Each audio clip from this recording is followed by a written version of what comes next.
Mark Cuban is one of the exceptionally successful American entrepreneurs who has net worth of $2.6 billion according to the Forbes.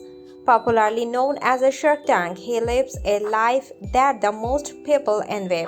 He founded his first company called MicroSolution and sold it for $6 million to CompuServe in 1995. But this was just a knack of his real success. There was a long way to go.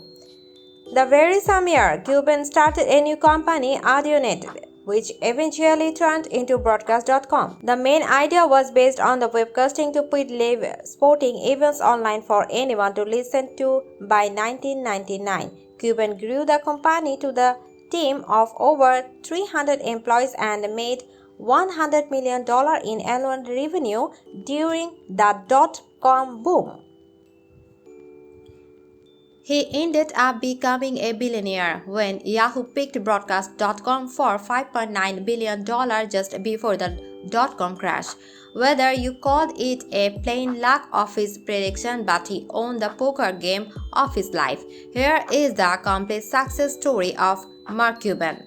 Coban's success journey. Mark Coban's early years and love for basketball. Born in Pittsburgh, Pennsylvania, and has always been enthusiastic and sports fanatic. At the age of 12, he was selling garbage bags with the only purpose to buy a new pair of high-end basketball sneakers. However, these dealings snowed the series of business dealing to come. Throughout his high school, he continued to work anything like promoting disco parties and bartending. Got his first job, which ended up firing him after completing his graduation from Indian University. He got his first job in the early 80s in a software company named Your Business Software.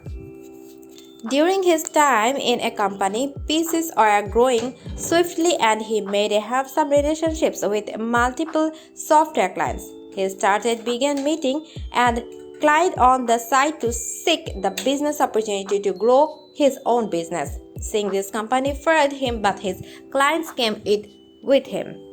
Founded MicroSolution after getting fired from his job, he launched his own company named MicroSolutions without wasting any time. The company was based on software reselling, which gained a lot of publicity in a very short time.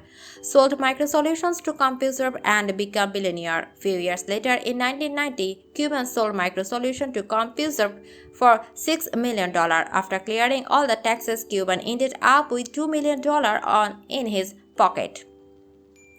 The making of money. With the money in the mid-90s, he was busy trading in stocks. He became the investor, and at the point, Coban had turned his $2 million into $20 million.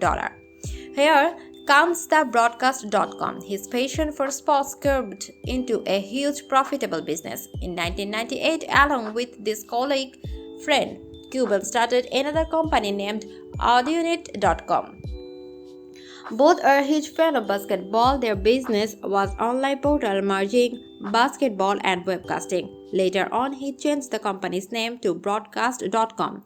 The Broadcast.com expanded to over 300 employees and $100 million in annual revenue by late 90s. Played a poker game of his life when .com was booming. He decided to sell Broadcast.com to Yahoo. Finally, in 1999, Yahoo picked it up for $5.9 billion in Yahoo stock. When the deal was officially closed, it was the peak time of .com and Yahoo stock was trading at $163 per share. After 6 months, when he had full access to his stock's share, he gambled all his shares and dumped entire stake on the open market. Within a week, he sold every single share of Yahoo and was left with $2.5 billion in cash to his side.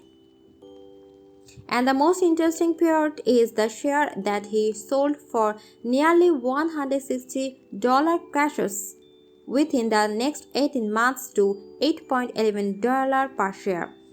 And after that, he was unstoppable.